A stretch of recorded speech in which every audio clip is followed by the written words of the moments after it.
नमस्कार, आप देख रहे हैं नेशनल न्यूज नाउ। मैं हूं आपके साथ अंकित। जब भी कुंभ मेला का आयोजन होता है, लाखों श्रद्धालुओं की भीड़ के बीच भस्म लपेटे, जटाधारी और नग्न अवस्था में दिखने वाले नागा साधु सबसे अधिक आकर्षण का केंद्र बनते हैं।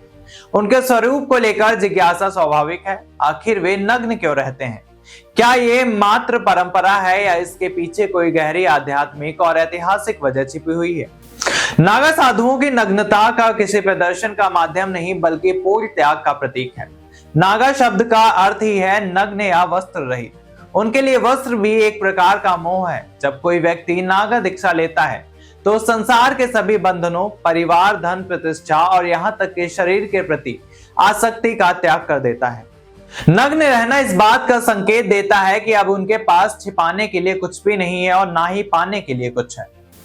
नागा साधु अपने शरीर पर भस्म लगाते हैं। ये भस्म उन्हें मृत्यु और नश्वरता की याद दिलाती है कि अंततः सब कुछ राख ही हो जाना है। इस प्रकार उनका जीवन निरंतर साधना और वैराग्य का संदेश देता रहता है।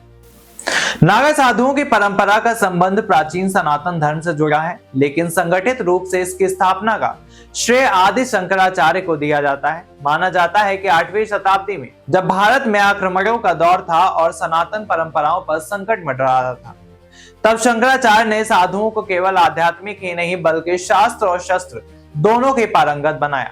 इसी उद्देश्य से विभिन्न अखाड़ों की स्थापना हुई। जूना अखाड़ा, निरंजनी अखाड़ा और महानिर्वाणी अखाड़ा जैसे अखाड़े आज भी नागा साधुओं की प्रमुख संस्थाएं हैं। ये अखाड़े न केवल साधना का केंद्र हैं, बल्कि ऐतिहासिक रूप से धर्म रक्षा के सैन्य संगठन भी रहे हैं। नागा साधु बनना इतना आसान नहीं है, एक लंबी और कठोर प्रक्रिया है। सबसे पहले व्यक्ति को ब्रह्मचर्य का पालन करना होता है, फिर गुरु के शरण में रहकर वर्षों तक तप, साधना और सेवा करनी होती है। कुंभ मेले के दौरान विशेष अनुष्ठान के तहत दीक्षा दी जाती है। दीक्षा के समय साधु अपने ही हाथों अपना पिंडदान करता है, अर्थात वो अपने पूर्व सांसारिक जीवन को मृत घोषित कर देता है। इसके बाद वो नागा संप्रदाय का हिस्सा बन जाता है। उसके जीवन के अनुशासन, साधना और त्याग सर्वोपरि होते हैं। कुंभ मेले में नागा साधुओं का शाही स्नान विशेष महत्व रखता है। सबसे पहले स्नान करने का अधिकार इन्हीं को होता है। इस परंपरा उनके आध्यात्मिकता और ऐतिहासिक महत्ता को दर्शाती है। जब वे हर हर महादेव के जयघोष के साथ संगम की ओर बढ़ते हैं तो हर दृश्य केवल धार्मिक नहीं बल्कि सांस्कृतिक ऊर्जा का भी प्रतीक बन जाता है। समय के साथ समाज बदला, लेकिन नागा साधुओं की साधना आज भी उसी तरह कठोरता से जारी है। हालांकि अब वे युद्ध नहीं लड़ते, परंतु आध्यात्मिक चेतना की रक्षा और अपने धर्म को मानते हैं। वे हिमालय की गुफाओं, आश्रमों और अखाड़ों में तपस्या करते हैं।